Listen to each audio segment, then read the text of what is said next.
किताब और जो सिनेमा है, मुझे लगता है वो हमें कनेक्ट करता है, वो हमें अलग अलग दुनिया दिखाता है, जो कि एक आर्टिस्ट के लिए बहुत इम्पोर्टेंट बात है। जब आप स्टेज पे होते हो तो just with your performance, with light, with costumes, with music, magic create हो सकता है। मैं ये चाहती हूँ कि जब मुझे लोग स्क्रीन पे देखें तो वो मेरा किरदार देखें, ना कि देखें अरे ये तो श्वेता है कहीं।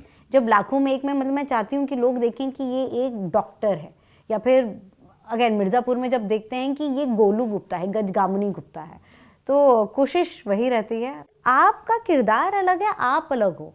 An actor is always responsible for the character, आप कैरेक्टर नहीं हो।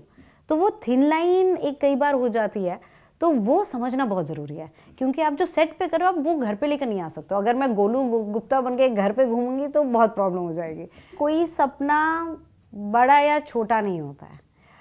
जितने लोग ये देख रहे हैं हमारी जो बातचीत है, मैं उनसे ये रिक्वेस्ट करना चाहूँगी कि आपके आसपास आपकी फैमिली, आपके बच्चे जो भी हैं, उनका सपना सपोर्ट कीजिए। बच्चे फिगर आउट कर लेंगे, मैंने फिगर आउट किया है।